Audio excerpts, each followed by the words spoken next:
पौड़ी। इक ना मरण न चित आस कणेरिया। 143 अंग के ऊपर गुरु नानक देव जी महाराज कृपा कर रहे हैं। साथ संगत जी पौड़ी उच्चारण कर रहे हैं। ये गुरु नानक देव जी महाराज की जो गद्दी 10 गुरु साहिबान इतने इतने इतने ज़्यादा विशेष काम कर गए, जो कि अकाल पुरख वाहिगुरु जी की बाणी के साथ हमें जोड़ गए। नहीं तो पता नहीं साथ संगत जी, कच्चे पिल्लों के चक्कर में लग के पता नहीं हमारा भी क्या हाल होता। पता नहीं हम कौन से अजीबोगरीब कर्म कांड में पड़े रहते और इस बात से मुनकर ही रहते कि नाम जपना ही, गुरबाणी पढ़ना ही, अकाल पुरख महाराज वाहिगुरु जी की सिफ्त सलाह ही सच्ची भक्ति है। महाराज इस पौड़ी में समझा रहे हैं, इकना मरण न चित आस कणेरिया। महाराज कहते हैं एक तो वो लोग हैं जिनको मरना याद ही नहीं है और उनको इतनी ज़्यादा आशा मनसा लगी हैं, ये भी हो जाए वो भी हो जाए, मैं बेटे की शादी, मैं पोतरे की शादी, मैं अपने पड़ पोते की शादी देखूं, मेरा पड़ पोता मेरी गोदी में खेले। कई लोगों ने तो साथ संगत जी, हम लोग गए ऑस्ट्रेलिया, वहाँ पे एक फैमिली के पास गए तो बच्ची ने ना अपने कमरे में फ़ोटो लगाया हुआ था, लाइक वो जैसे इलस्ट्रेट करके। तो उसने अपने मन में ये सोच के रखा है कि मैं मतलब 5 जनरेशन्स को मैं देखूं। अभी वो बच्ची है तकरीबन 20-22 साल की होगी। तो अब उसकी मम्मी भी है, उसकी नानी भी है और उसकी पड़ नानी भी है। तो अब उसने अपने मन में ये धारण किया हुआ है कि मेरा भी बच्चा हो, मतलब मेरी भी बेटी, और 5 जनरेशन की मैं इकट्ठी फ़ोटो खींच के यहाँ पे लगाऊंगी। उसने वहाँ पे 5 औरतों को इलस्ट्रेट करके अपने कमरे में लगाया है कि जैसे ही मेरी बच्ची होगी तो वो ईश्वरदास में लगी कि भैया हम 5 जनरेशन, कमाल की बात है। मैं देख के मुस्कुराया और मैंने फिर उसकी जो पड़ नानी थी, मैंने उनसे पूछा, मैंने कहा आपको कितना सुनता है, आप क्या बोल सकते हो, क्या देख सकते हो? तो वो मुझे इशारे से बोलती मेरे को सुनता नहीं, मशीन लगाई है गले में डाली हुई है, अति मेरे को सुनता नहीं। तो थोड़ी देर बाद वो खाना ले आए तो मैंने फिर नोटिस किया कि वो खाना नहीं खा रहे थे, उनके लिए खिचड़ी टाइप कुछ, दलिया टाइप कुछ आई आइटम। मैंने कहा ये नहीं खाते खाना। उन्होंने परोंठे बनाए थे, आलू के परोंठे दही के साथ। तो कहते नहीं नहीं, ये इनके दांत नहीं हैं, नकली दांत लगवाए हैं, लेकिन नकली दांत भी ऐसे ही परोंठे नहीं खाने के लिए, वो फ्रूट खा सकते हैं हल्का मुल्का, जैसे केला वो केले को चिथ के दे दिया, ऐसा फ्रूट खा सकते हैं, या उनको पपीता थोड़ा सा सॉफ्ट करके दे दिया तो वो लेकिन ऐसा हैवी फूड नहीं ले सकते। वो जो नकली दांत है वो भी चलाने की इतनी हिम्मत नहीं है।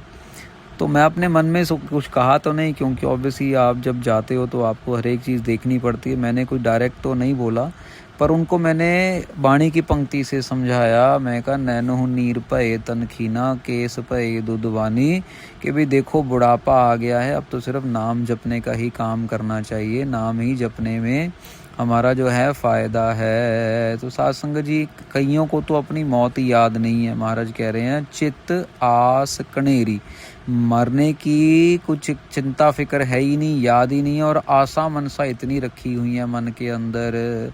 मर मर जम है नित किसै ना केरिया। महाराज कह रहे हैं वो लोग फिर बार बार आ रहे हैं, जा रहे हैं, मर रहे हैं, जन्म ले रहे हैं, 84 लाख जूनों में पड़े ही पड़े हैं, किसे ना केरिया मतलब कोई भी बचा नहीं है। फिर वो उनको तो बार बार आना ही पड़ता है। आपन मन चित कहन चंगेरिया, अपने मन में वो अपने आप को बहुत अच्छा कहते हैं, बहुत चंगा कहते हैं, मेरे से तो बड़ा कोई है ही नहीं।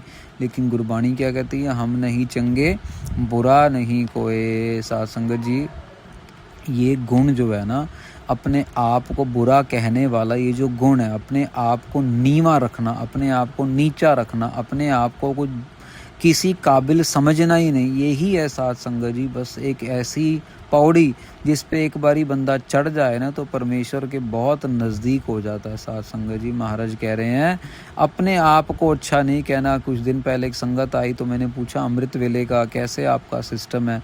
कहते नहीं हम तो रात को जागते हैं जी देर तक, फिर सुबह कहाँ उठा जाता है, पर जब हम उठते हैं तो फिर हम पाठ कर लेते हैं। मैं कहा रात को जाग के, कहते कभी मोबाइल पे गेम खेल लिया, कभी बात कर ली, बाहर रिश्तेदार बहुत हैं, कभी किसी से कनाडा, कभी किसी से अमेरिका, कभी किसी से कहीं, वो बातों में ही टाइम निकल जाता है। तो मतलब उनको बड़ा फ़ख्र महसूस हो रहा था कि उनका एक बड़ा अच्छा लाइफ स्टाइल है जिसमें रात को सोना वो मतलब अच्छा माना ही नहीं जाता, रात को जागना अच्छा माना जाता है।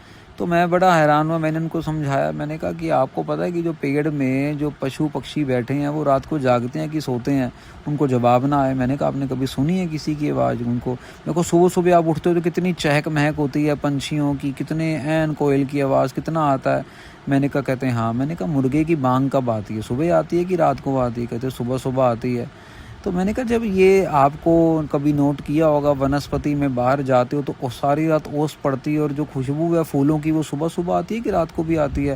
कहते नहीं सुबह आती है। मैंने कहा जब ये पेड़ पौधे पक्षी जानवर जब ये सब अमृत वेला समझ के जब सवेरा होता है तो ये जाग जाते हैं, हम लोग इंसान क्यों मूर्ख बने फिर रहे हैं? इंसान क्यों नहीं ये बात समझ रहे कि अमृत वेले इतनी बड़ी महत्वता है।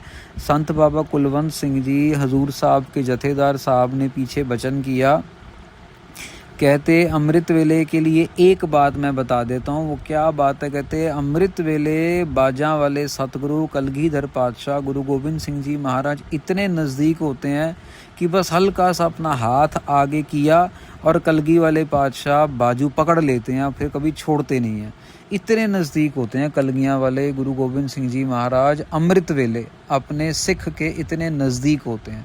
पर अगर सिख सोया रहेगा तो फिर सोता रहेगा, अगर जाग गया नाम जपना शुरू कर लिया सतनाम वाहिगुरु वाहिगुरु वाहिगुरु वाहिगुरु वाहिगुरु तो बस बात बन गई।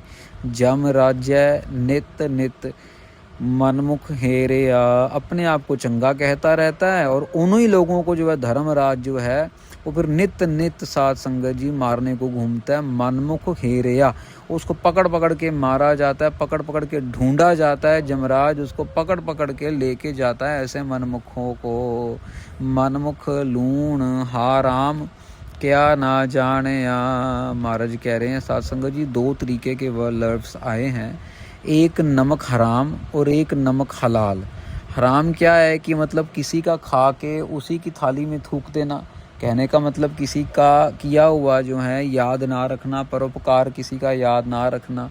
और एक है नमक हलाल जो कि मतलब कि अपने मालिक का वफादार हो। महाराज कह रहे हैं मनमुख जो है ना वो लूण हराम नमक हराम है, वो क्या ना जाने। महाराज कह रहे हैं वो किया हुआ जानता ही नहीं, परमेश्वर इतना कुछ उसके लिए कर रहा है, उसको हाथ पैर बाजू नाक सांस आंखें कानों की शक्ति सब कुछ दिया उसको, लेकिन वो परमेश्वर के किए को मानता ही नहीं है, जानता ही नहीं है और अपने अहंकार के अंदर अपने आप को मैं करता फिरता रहता है।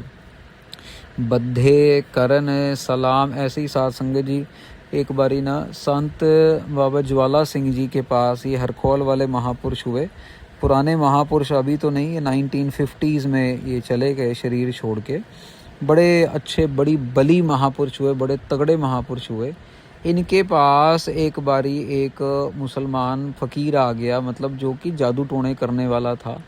और वो अब क्या होता है ना साध संगत जी की, एक इलाके में अगर दो साधु महात्मा हो तो आपस में थोड़ी बहुत जो है ना, वो जो झूठा होगा या कच्चा पिल्ला होगा उसके मन में नफ़रत आई जाएगी।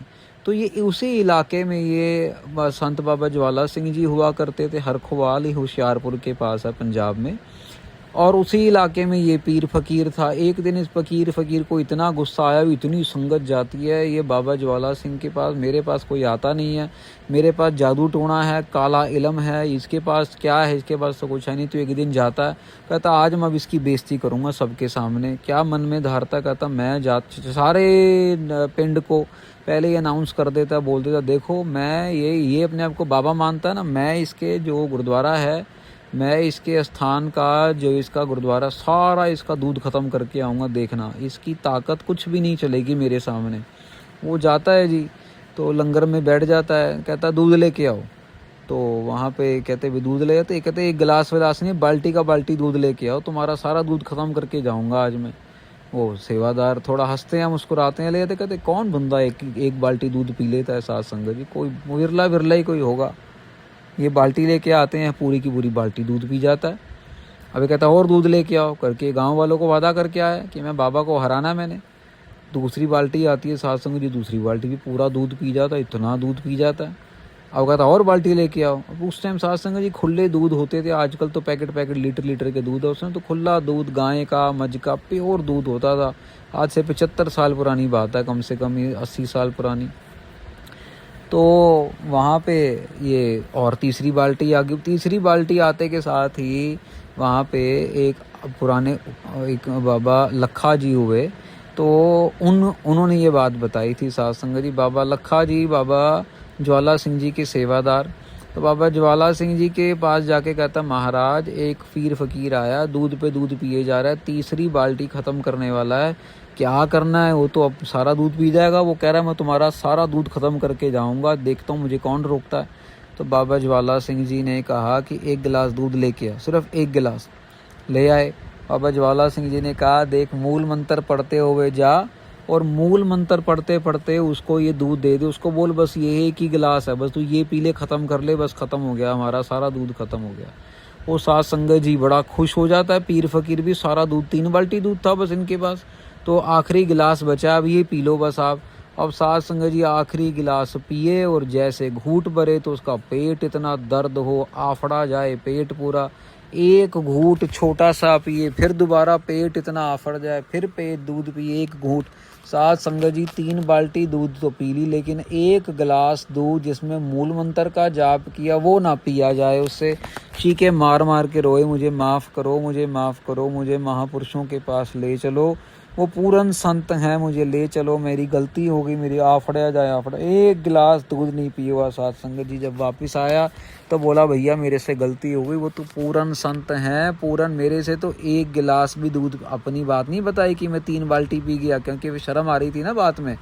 कहता मेरे से तो एक भी गिलास दूध नहीं पी हुआ, वो तो पूरन संत हैं। ऐसे हैं साथ संगत जी जो अपने आप को जताते भी नहीं हैं, कुछ ऐसे हैं जो लूण हरामी करते हैं, जैसे ये पीर फकीर अपने आप की शक्तियों का गलत इस्तेमाल करते हुए महापुरुषों को नीचा दिखाना चाह रहा था। बद्धे करन सलाम खसम ना पाणया, महाराज कह रहे हैं ये बंधे हुए हैं साथ संगत जी, ये नमस्कार करते हैं, जो इनकी सेवा में बंधे हुए हैं वो सलाम करते हैं साथ संगत जी। वो जो दुनिया की वडियाइयाँ, महाराज कहते हैं दुनिया की वडियाइयाँ कभी साथ में नहीं जाएंगी। यहीं यहाँ पे साथ संगत जी बद्दे करन सलाम, ऐसे लोगों के जो गुलाम बन के उनको सलाम करते हैं उनकी तो खुशी ले लेंगे, लेकिन परमेश्वर की खुशी नहीं ले पाएंगे। खसम ना पाणया, खसम को नहीं भाते ऐसे लोग।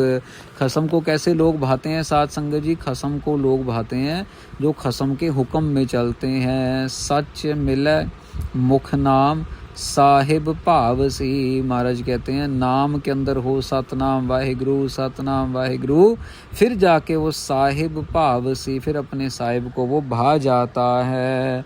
करसन तखत सलाम लिखिया पावसी, महाराज कहते हैं फिर उस बंदे को साथ संगत जी करसन तखत सलाम, उसके आगे तो बड़े बड़े तखत झुक जाते हैं साथ संगत जी। जैसे औरंगज़ेब झुका, जैसे जहांगीर झुका।